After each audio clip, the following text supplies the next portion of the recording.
What is going on, YouTube? This is Aster's Wire. So this is episode 3 of the Van Helsing playthroughs. In this particular one, I like how the title screen starts me off right where I left off previously. It's a good pitch for that. The pitch behind it is basically... So I did get to this part in the last episode, but I just cut off the footage because I figured it was just... the save point was just going to show it again, so I just looked after it. So...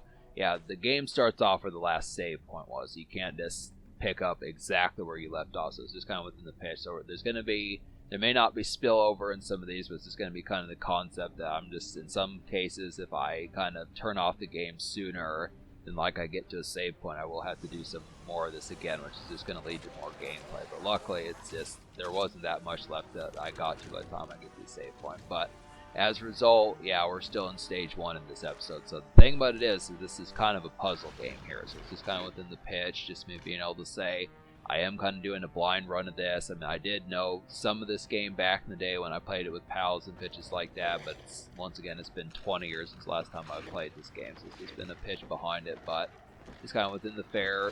So it's just going to be kind of the concept, but I wasn't aware that Van Helsing could die so easily in this particular game. I wasn't expecting these enemies. I mean, this is, for the laugh of the grief of that I'm going through with this particular game, this is on easy mode for folks that didn't see me pick that in episode 1. But just being able to say, there should really be no excuse for me dying whatsoever in this, because I really don't gesture that this game is that tough to play, but this is kind of the concept that... Van Helsing does not have a lot of health. I think at least get the green crosses. I'm not really sure what those do. I think those just restore like attack power or like adrenaline or whatever the special meter happens to be. But the thing about it is that I think the red crosses restore health. This kind of thing. I mean, like the thing about it is that this game, not to have any foulness against it, but I think it kind of makes the assumption that you're not playing multiple video games at once. So there's just a lot of things between me only touching base with these games about once a month. The unfortunate thing is I forget the mechanics of these games because I'm only touching base with them as often as I am. So it's just kind of the thing between this game remembering and then Devil May Cry and then Rise to Honor and then in some cases Guitar Hero, just within those pitches, just kind of the concept. But it's not complaint to the extent where I'm natching this game, but this is kind of the pitch behind it, just to be able to say. So if there's the unfamiliarity, if you're like, use like the finishing moves, do some of these, this kind of the concept is it's going to be less kind of familiarity because, just the often-ness behind it. But, and I do think you can skip cutscenes. I was questioning if you could. If you couldn't, that would take even longer just within the tone, but I look at it as good enough that I am going to watch the cutscenes at least once, but if I do get game overs, that was the thing back in the PlayStation 2 days, was in some cases when you would die, you would have to see the cutscene over again. I think eventually in some of them you would be able to skip them just within the tone behind it, but you just would have to virtually kind of, if that happens or we get to some of those types of moments where I start playing games where that particular pitch kind of goes, I'll just try to snip out some of those things, but we don't have to worry about that now. It's just within the tone, just saying. Yeah, this is kind of the concept. But yeah, you can also interact with things. So this game is similar to Devil May Cry. I forget that this game has similarities. It's not like a complete knockoff of Devil May Cry, but it is kind of like the actual movie theater version of a game like that. A lot of similarities between Dante and Van Helsing as far as those pitches. But it's an excellent game to kind of carbon copy as far as those pitches going to happen. I'm not complaining whatsoever about that particularly happening. It's definitely a good game, just be able to say. So you tell me you can interact. I think in some senses it's supposed to help. I probably should, speaking of Devil May Cry, I probably should start interacting with more items in that particular game because it is a cool feature. It has, I do like the dialogue. That is something that probably needs to happen as far as those pitches going to happen. It's just saying that Dante does, despite the fact that you don't commonly talk to, actual characters in the game, there are things to interact with, like the torches or, the candles or some of those types of things, the haunting decor and things like that. I'd have to say within the tone. The mansion and the manor that Dante's at is pretty ghastly just within that tone. That's just kind of the thing. So I'm going to have to do it. I'll try to, that's going to take length here. These episodes may stretch on further if I interact with every last thing like in a role-playing game, but I just would have to say I could probably get towards that in certain senses. But kind of happens to be a thing. So yeah, I kind of had a community post on my music channel as far as those pitches can happen. I would like to put up some community posts on this particular channel, but I just don't know as much frequently as to what I kind of look after with games. Is there's not as much super commonly to report. I mean, I don't think I would really just say, oh, I can't get past like stage 3 or something like that. But it's just kind of with the tone. It just it's not super common that I make community posts on my music channel. I've been trying to do it more recently, but it's just kind of the often how often the ideas pop into my head and stuff. But if it warrants like the concept of doing some of those over there, they will start to happen over here too. But yeah, the thing about the community post that I was talking about on the music channel recently is just the concept of talking about the big 3 in rap music, which is kind of the tone. I was thinking about that. I kind of feel like the big 3 more so than it being Drake, Kendrick, and J. Cole. I feel like Drake has kind of been edged out of like being big 3 right now. Originally, I didn't think he was that damaged by Kendrick, but it just kind of feels like Drake has just been... I mean, originally I thought he was just kind of more playing possum, something like that, but I'm just starting to look over it just within more of wondering if it just is kind of like Drake is trying to get back on the come up. Because I originally thought, I mean, he said he was going to drop the album with Party Next Door, and I just questioned what's going on there. But I mean, it's been a while since there's been like a massive kind of Drake single, and it just feels like, For All the Dogs from 2023 was kind of here and there.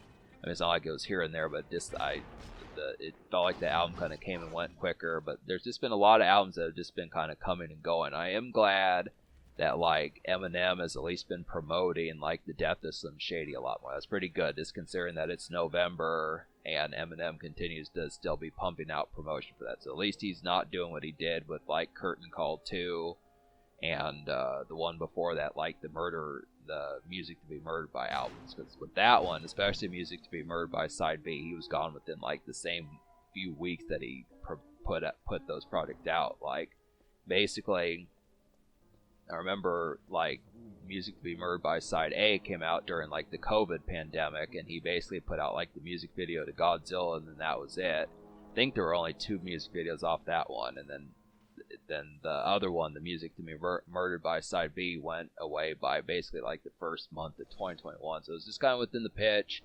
but just being able to say, look, after getting back to this game, I've been trying to figure out some stuff, just making sure there's not stuff that I'm missing, because I realize that most of it is just combat as far as these pitches can happen. But there is some puzzle elements within this, just kind of the concept. But I do feel like for some reason these puzzles just tend to stump me. I don't know if it just, it's weird being, 34, 35, 36, seeing that these puzzles that are designed for like 13-year-olds, I'm like, well, what the hell?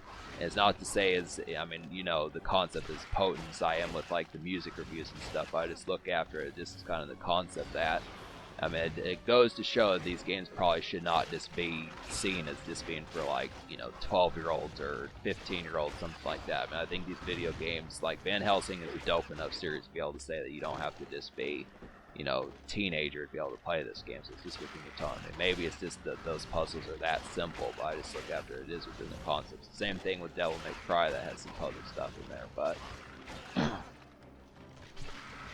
So yeah, this would be a nice game to crack open, like basically like a bottle of vodka, something like that, some Malibu rum, some of those type pitches, like the Winter Brush, some of that type fare, just real good concepts with some of that winter breeze.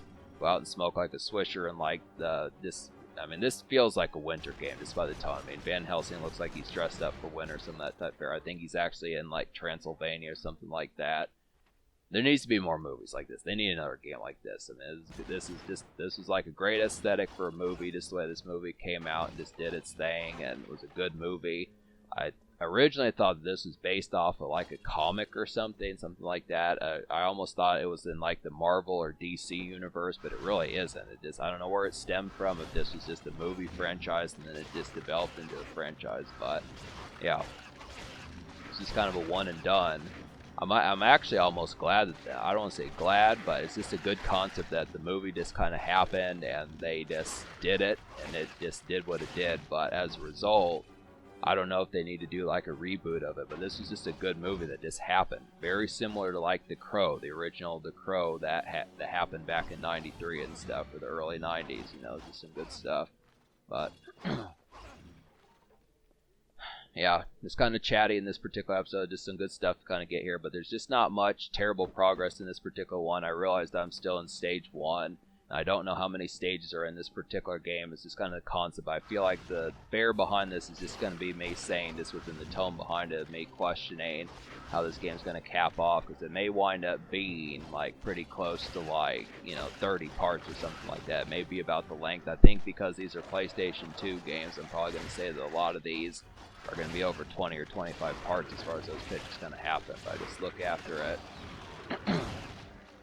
And then also, it's not just like if I can beat it, it's not just also just the length of these games, but it's also the concept of the deaths and situations like that. So it's just another tone to be able to get. I mean, thus far, I haven't had too much difficulty within the tone, but just me questioning when the boss characters start happening as to what's going to happen here. But it should be simple. I mean, I'm enjoying the game for this particular fair. I'm about 30 minutes in.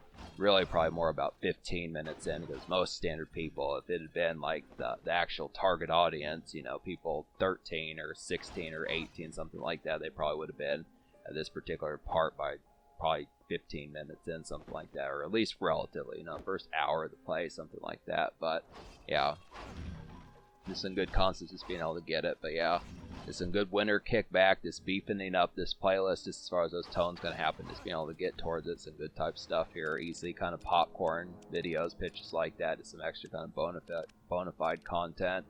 Just kind of seeing the mechanics. The thing that I need, that I kind of got stuck at, is just needing like the grappling. I'm going to have to figure out how to use that. I don't know if it's like my controllers I don't know if it's like my controller that's having problems, or just like the concept of what particularly needs to happen. But there's like some aspect, I realize there's a jump I need to make that I'm not doing quite yet, but you'll be able to see it soon in the next episode, because there's some leftover footage that's going to be in the next one, and I'm going to record some. I'll probably record like 8 or so minutes to finish up that segment. But yeah, we're still in stage 1 here, so just to be able to say we'll get towards that. So subscribe for more fun. Thanks for watching. Have a wonderful night, and just keep eating that popcorn. Stay tuned to this playlist as far as those pitches going to happen with it, folks. Check out some mixtapes.